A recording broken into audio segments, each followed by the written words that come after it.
Mire, el problema que hi ha és que no volen veure la ciutat, ja no estan en la realitat de la ciutat, perquè moltes de les coses que vostè ha comentat, senyor Grau, i que a vegades se sorprenem quan afirma la senyora alcaldessa, no estan evidentment contrastades en aquestes persones que en aquesta ciutat s'han quedat en el paro.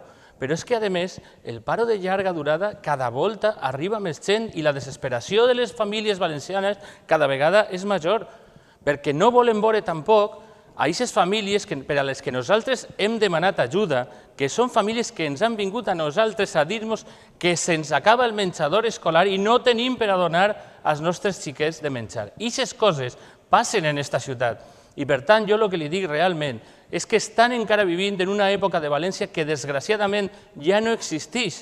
Ens agradaria que fos una ciutat brillant i vibrant, però el problema que hi ha en aquests moments és que tenim la major crisi econòmica i social, com li havia dit des del principi.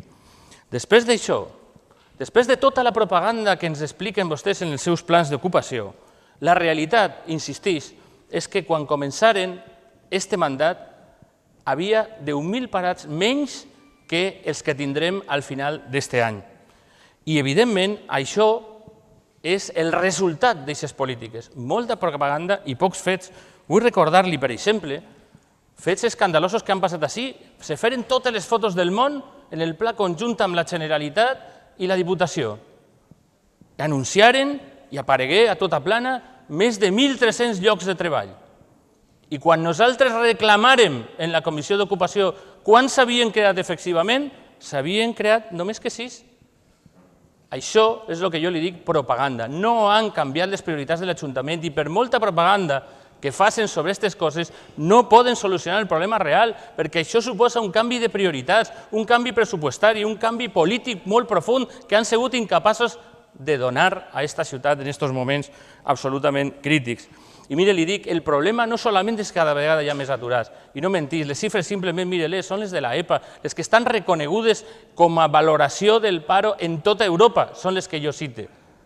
I he de dir-li també que no solament és, com li dic, aquest problema, sinó que en aquesta ciutat cada vegada hi ha menys persones actives, és a dir, més persones que estan desmoralitzades, menys persones que estan ocupades. Aquesta ciutat continua destruint ocupació i això és una situació que tenim que canviar urgentment.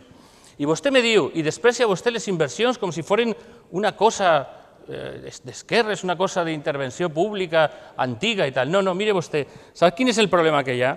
És que recentment el Ministeri d'Economia i Hisenda ha fet públiques les dades d'inversió per habitant de les 10 primeres ciutats espanyoles en habitants. I nosaltres estem a la cua, perquè invertir, independentment del color polític que siga l'Ajuntament, és molt important per a generar ocupació i per a fer més competitiva la ciutat i, per tant, per a donar més oportunitats d'eixir abans de la crisi. No és una cosa solament ideològica, que també té una part, però, evidentment, és molt important, sobretot en moments com el que estem vivint ara mateix. I quan me parla vostè de les ajudes d'emergència i de totes les polítiques que fan, realment jo li dic, per favor, si no ho ha fet, parli en les organitzacions que estan a peu de carrer en aquesta gent, parli en Creu Roja, en Càritas, en les institucions que estan analitzant aquestes realitats i li explicaran que està molt bé que fiquen aquesta targeta de València Contigo, com sempre en tota la propaganda, que ha afectat de moment a 350 famílies un mes i després un altre mes a 350. I resulta que en la ciutat tenim a 30.000 famílies amb problemes reals en aquest àmbit. Per tant, què estem fent a banda de fer rodes de premsa per a la propaganda i coses semblants? No estem atacant el problema, perquè ja li dic que el problema era molt més profund. El problema és que tenien clarament que haver canviat les prioritats i no foren conscients d'on estaven situats. I dit això, només acabar explicant-li que pareix ser que vostè no distingeix el que és un procés judicial d'una responsabilitat política. Miren, jo li vaig a dir, el que ha passat en Emarsa, el que ha passat en Nos, el que ha passat en la Fira i el que han passat en moltes altres coses, no responsabilitats judicials, però tenen la greu responsabilitat política d'haver deteriorat el prestigi i la reputació d'aquesta ciutat. I ningú se n'ha fet càrrec d'això. I això té una responsabilitat política de la que vostès tenien que haver donat una resposta. En qualsevol cas, com evidentment en aquest debat és molt difícil per el seu format absolutament excepcional en Espanya, evidentment antiquat i evidentment poc democràtic, li deixaré per a que s'adjunte a l'acte les nostres propostes al finalitzar el ple. Gràcies.